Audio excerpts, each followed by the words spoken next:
യുവതിയുടെ അറ്റുപോയ ചെവി അപൂർവ ശസ്ത്രക്രിയയിലൂടെ വീണ്ടും തുന്നിച്ചേർത്ത് ഡോക്ടർമാർ. ചൈനയിലാണ് സംഭവം. അറ്റുപോയ ചെവി യുവതിയുടെ കാലിൽ തുന്നിച്ചേർക്കുകയും പിന്നീട് മാസങ്ങൾക്ക് ശേഷം യഥാസ്ഥാനത്ത് തിരികെ വെക്കുകയുമായിരുന്നുവെന്ന് ചൈനീസ് മാധ്യമം റിപ്പോർട്ട് ചെയ്തു. ലോകത്ത് ആദ്യമായാണ് ഇത്തരമൊരു ശസ്ത്രക്രിയയെന്നും റിപ്പോർട്ടിൽ വ്യക്തമാക്കി.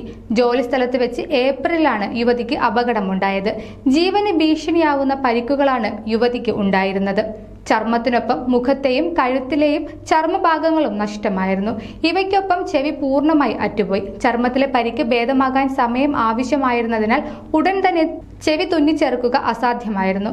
തുടർന്നാണ് അറ്റുപോയ ചെവിയെ പരിക്കുകൾ ഭേദമാകുന്നതുവരെ ജീവനോടെ നിലനിർത്താനായി ഡോക്ടർമാർ യുവതിയുടെ കാൽപാദത്തിനു മുകളിൽ ക്രാഫ്റ്റ് ചെയ്തത്. ഇതിനിടെ രോഗിയുടെ വയറ്റിൽ നിന്നെടുത്ത ചർമ്മം തലയിൽ ക്രാഫ്റ്റ് ചെയ്യുന്ന ശസ്ത്രക്രിയയും വിജയകരമായി നടന്നിരുന്നു. 5 മാസത്തിന് ശേഷം വീക്കം ഇല്ലാതാകുകയും മുറിവുകൾ ഉണങ്ങുകയും ചെയ്തതോടെ വിദഗ്ധ ഡോക്ടർമാരുടെ സംഘം കാലിൽ ഘടിപ്പിച്ചിരുന്ന ചെവി യഥാസ്ഥാനത്ത് തിരികെ തുന്നിച്ചേർത്തു. ഒക്ടോബറിൽ നടന്ന ഈ ശസ്ത്രക്രിയ 6 മണിക്കൂറിലേറെയാണ് നീണ്ടത്. പിന്നീട് അധികം വൈകാതെ തന്നെ യുവതിക്ക് ആശുപത്രിവാസം അവസാനിപ്പിക്കാൻ കഴിഞ്ഞതായും റിപ്പോർട്ടുകൾ വ്യക്തമാക്കുന്നു.